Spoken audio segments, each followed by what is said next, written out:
Hey everybody, it's Christine Ernst, the Fat Ass Cancer Bitch, coming to you from the Cozy Writing Cottage here in Sandwich, Massachusetts. It is Saturday, May 10th. It is, looks like rain, but the sun's peeping out and everything is so goddamn green. Is the world never more beautiful than a day in May? This is a story about Thursday.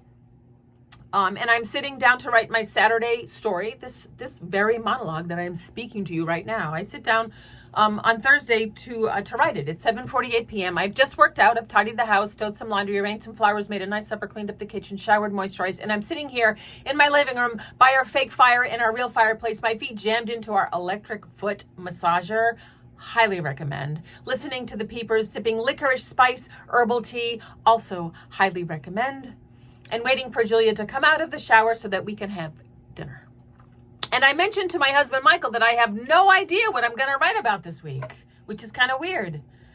The muse has not arrived, he asks archly. Not yet, I reply brightly and plop into my chair. Now, I almost always have the topic for my Saturday story in my head by Wednesday. By Thursday morning at the very latest. So finding myself museless and stranded before a blank page at 7:48 on a Thursday night is a little rattling. I open up my computer and stare at an empty Google Doc, fingers hovered over the keys, just waiting, concentrating. Come on, Muse, where the fuck are you? What am I going to talk about this week? On cue, Michael stands in the doorway and reads aloud the weather forecast for the next 7 days. I half listen, half annoyed, and say absently, "Oh good, sounds like nice weather for Sunday." He says, "What Sunday?" I stare at him. "What Sunday?" And just like that, the muse arrives. Like a little glowing ember which blooms and starts to crackle as I watch him realize what Sunday is. Watch him remember that he forgot to get a gift. Watch him remember that he forgot even though Julia has been nagging him. He sort of jokes, not jokes. You don't need anything, right? Right? Candy and flowers, okay, this year? By this he means a Whitman sampler and a bouquet from CVS. Not okay. I say reassuringly, "It's only Thursday. You have a couple days. Check out my Amazon wish list. I make it so easy for you." He reminds me that this is why he hates holidays. Whatever this is. An ingenious swindle, no doubt, ginned up by the retail industry to force good men to give their mothers or the mothers of their children or perhaps their mothers-in-law or even the nurturing, shining example women in their lives who take good care of them a nice present and maybe even a card once a goddamn year. I don't stop typing, but I remind him gently that I love holidays. All of them, especially Mother's Day.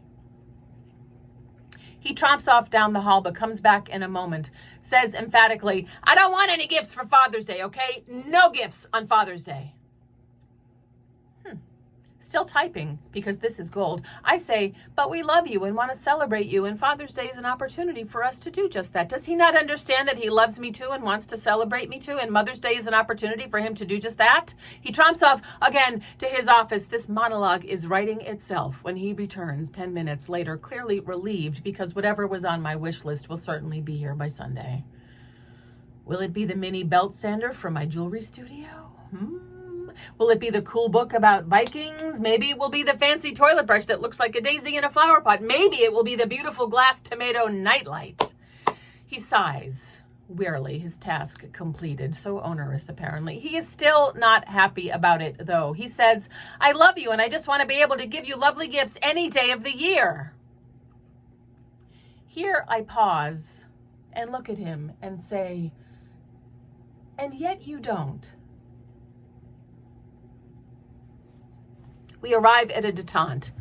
Julia comes out and we have supper. Now, I know this man loves me. I love him so much. And if I asked him to surprise me on a day that was not Mother's Day with a fancy toilet brush that looks like a daisy in a flower pot, I am certain that he would oblige. It's not about the gift, really. the obligatory purchase. It's just that Mother's Day, Father's Day, birthdays, Christmas, 3, 4 times a year, tops, you have to participate. You get to participate in a manufactured, yes, yet still deeply meaningful ritual. Kick and scream all you want, my love. This is Social Contracts 101, lowest common denominator stuff. You are not exempt.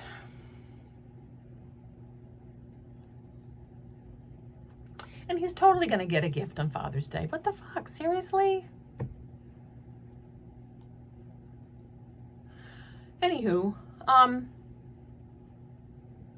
you have a mother or had a mother. Maybe you are a mother. Maybe you know a mother. Maybe there's someone who mothers you. Or there's a woman that you admire who takes care of people or does good work in the world. Is a nurturer. Go get him a card. Go to CVS and get him a Whitman sampler. I don't care. Go do something nice for a woman who's doing good stuff in the world, please. It's a good opportunity. Manufactured holiday or not. Last night, I blew bubbles for the first time in 10 years. Maybe even longer. How have I not done this on the regular in more than a decade? I'm not sure. It's so simple and cheap. You can get like a dozen of these at the dollar store in the party aisle for $1.25. I don't know. It sort of matches Mother's Day. It makes me feel like a little kid. It's important to feel like a little kid sometimes. Go get yourself some bubbles. If you do nothing else this weekend, blow some bubbles, please. Remember that you are beloved, that you can come as you are. Can you see that? You are beloved, come as you are. Find delight today, tomorrow, all next week. Oh, find delight tomorrow. That also works, FDT.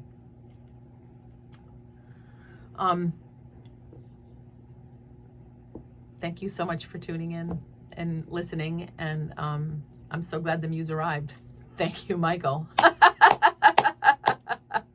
Happy Mother's Day to all who celebrate Mother's Day. Thank you for doing good work in the world.